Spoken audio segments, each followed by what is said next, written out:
Today, I'm going to explain an American science fiction called Knowing. Spoilers ahead. Watch out and take care.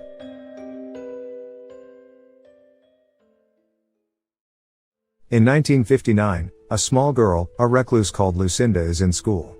It's playtime. But she is away from the other kids, with voices whispering around her. Their teacher, Miss Taylor, comes to call off the play break. She had to call Lucinda separately because she wouldn't budge. Next, the teacher is in front of the class. She reminds them that tomorrow is the school's official opening day. She tells them that the school celebrates its opening with a competition, in which students draw a picture of what they believe will happen in the future. The children are excited and begin to draw different things, except for Lucinda Embry, who is guided by whispering voices to fill her paper with a series of numbers. Before she can write the final numbers, the allotted time for the task expires, and Miss Taylor collects the students' drawings. The works are stored in a time capsule to be opened 50 years later. The next day, on the opening of William Dawes Elementary School, the principal welcomes everyone and announces the burial of the time capsule. 50 years from now, their descendants will dig this time capsule up. After the time capsule was buried, Miss Taylor notices that Lucinda has gone from where she was. The staffs begin calling her name, looking for her within the school. Miss Taylor goes down a staircase and hears some noise behind a door. On opening the door, she finds frightened Lucinda with blood on her hands. She had written some things on the door with her fingers. This is the remaining numbers that she hasn't finished writing the day before. She looks very scared, and asks the teacher to make the whispers stop. Fast forward to 50 years later, the movie's present day. An astrophysicist, John, finds it difficult to control his depression after losing his wife. He has trouble believing that there's meaning in life after his wife has died in a fire accident. He also has a son, Caleb, who also struggles to move on. The next morning, at Caleb's school, the current principal announces the unveiling of the 50-year-old legacy, the time capsule, that was buried 50 years ago. She calls on old Miss Taylor, the same teacher from 50 years ago, to do the honors. The capsule is opened and the children each receive an envelope. Caleb receives the letter from Lucinda, and opens to find numbers on the paper instead of drawing like everyone else. While staring at the paper, he begins hearing whispers from everywhere, and notices a figure standing far away from the school. But it's gone when he checks again. At home, Caleb tries to ask permission to go to a friend's place for a sleepover. While talking, his dad notices the paper from the school and queries him about it. He wasn't supposed to bring it home. Once John puts Caleb to bed, he starts to get curious about the list of numbers himself. He accidentally puts a whiskey glass on top of it, and it makes a circle around specific numbers. He puts a set of numbers on a whiteboard and he quickly realizes that this means September 11, 2001, of course being the attack on the Twin Towers in New York City which killed 2,996 people, lining up perfectly with these numbers. Certain that this is just a coincidence, he puts all the numbers on the whiteboard and investigates further. He figures out that the list is full of similar things. Dates, years, and lives lost at specific tragic events such as explosions, crashes, earthquakes, hurricanes, etc. These are all listed in the order that they would have happened since 1959. He uses red circle for the date of the tragedy, and blue for the death count. But there are some uncircled numbers that he can't quite figure out what they mean. So the next day, John talks to a colleague, Phil, about the numbers on the paper.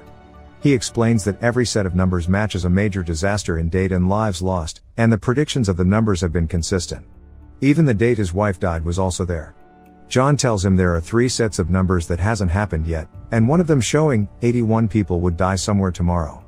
Phil refuses to believe because it's too crazy to be true, and thinks that the numbers are just coincidences, as there are also uncircled numbers on the paper that apparently has no meaning.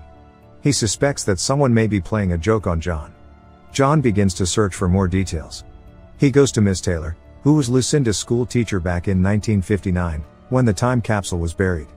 He wants to verify the authenticity of the letter.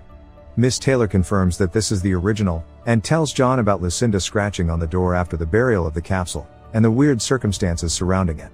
John expresses his desire to meet Lucinda, but it turns out that Lucinda had passed away due to a drug overdose several years ago. At home, while trying to get some contacts over the phone, he sees a couple of strange men pull up to the yard in a car. Caleb goes up to the car, and the strange men give Caleb a rock without actually saying anything to him, which of course freaks John out. He reminds him to stay away from strangers and sends him inside the house. While searching through the net about Lucinda's death, his sister, Grace, startles him. Grace wants John to visit his family because he hasn't talked to his father for a very long time. But he refuses. John has a difficult relationship with his parents due to them being extremely religious, and John is an atheist. The next day, on his way to pick Caleb up from school, John is stuck in traffic. He tries to reroute but no alternative route. Looking at the coordinates on his GPS, he realizes that the uncircled numbers he couldn't figure out on the list earlier are in fact coordinates of all the locations where the tragedies will happen, and he is exactly at that location. He leaves his car to find out why the road is blocked. While talking to the police, the prediction happened: an airplane falls to the ground, several people burn and die while he tries to help.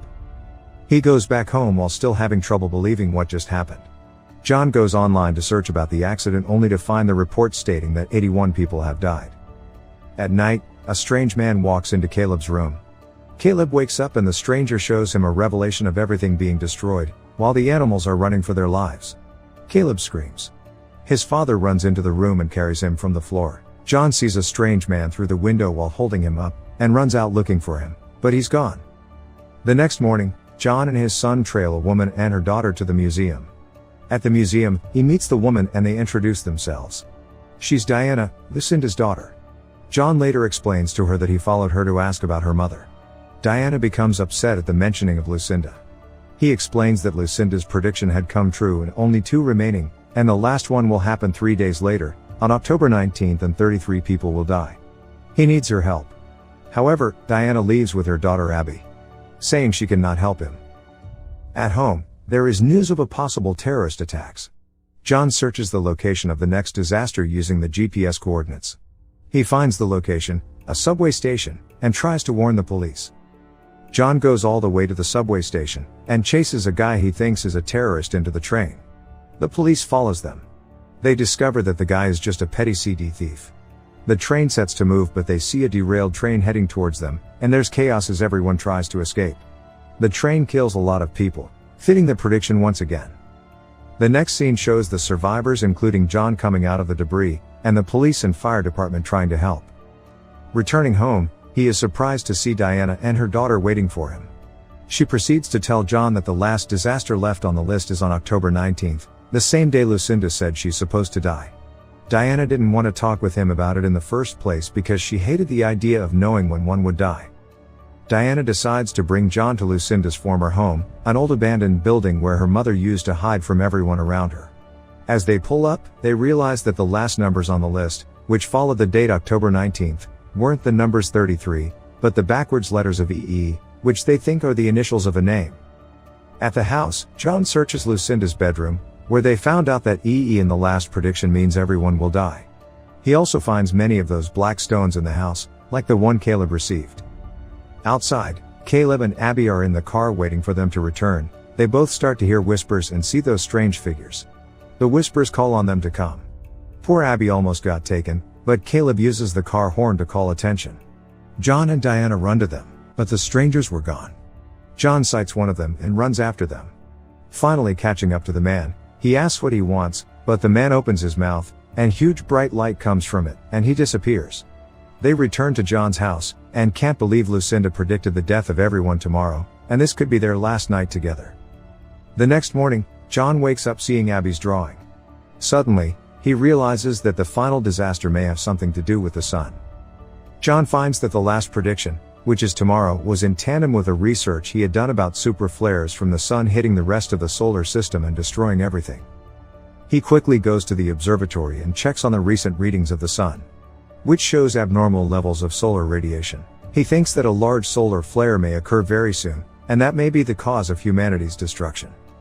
Back at John's house, they prepare to go hide in an underground cave where Diana used to play as a child. It's time to go. He goes to call Caleb, but finds him at his desk writing a similar list that Lucinda did. From what Caleb was writing, he gets the sense that Lucinda's writing on the door 50 years ago was fundamental to the last prediction, so they go back to the school. He removes the particular door, takes it home, and begins to unveil the writing. Diana is impatient and wants to get to the caves before doom comes, so she steals the kids and drives to the caves. John finally gets the numbers from the door, and he assumes this is the coordinate where they can survive this disaster, but when he comes out, everyone is gone, which prompts him to chase them from behind. Diana stops at a gas station.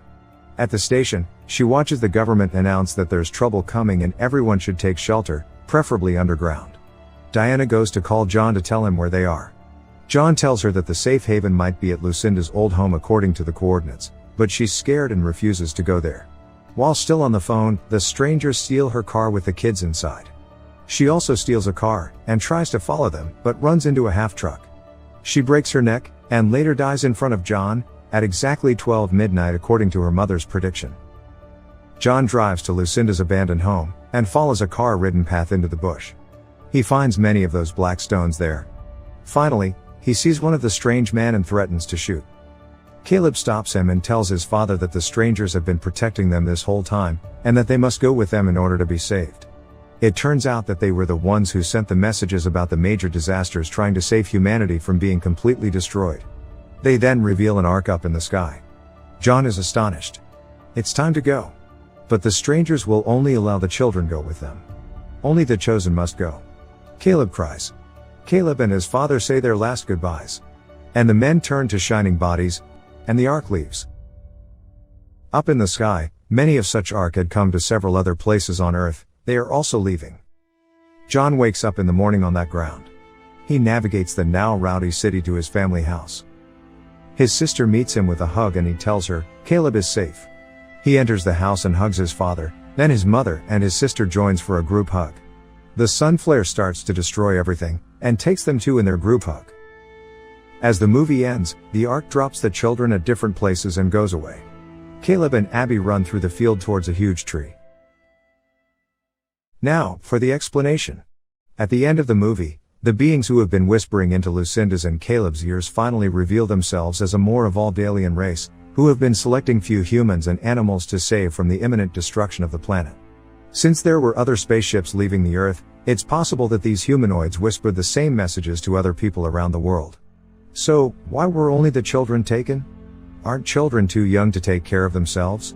We can assume that the other children were children with various types of knowledge and skills. Maybe the Whisper people chose some specific children who would be great at working together. They took children because they wanted a fresh start. Adults would just go to the new planet and try to recreate what they had on Earth and end up destroying the planet. Children are more of a blank canvas, and will have a more open mind as they grow older, and learn to understand why the aliens do this. It's also entirely possible the aliens don't simply leave the children there to fend for themselves. It's possible they stay in the skies and observe, and then come down to the planet to teach the kids how to build and how to survive. That's my explanation for the movie. Subscribe for more videos like this. Turn on the notifications and leave a like to help the channel out. Thank you for watching.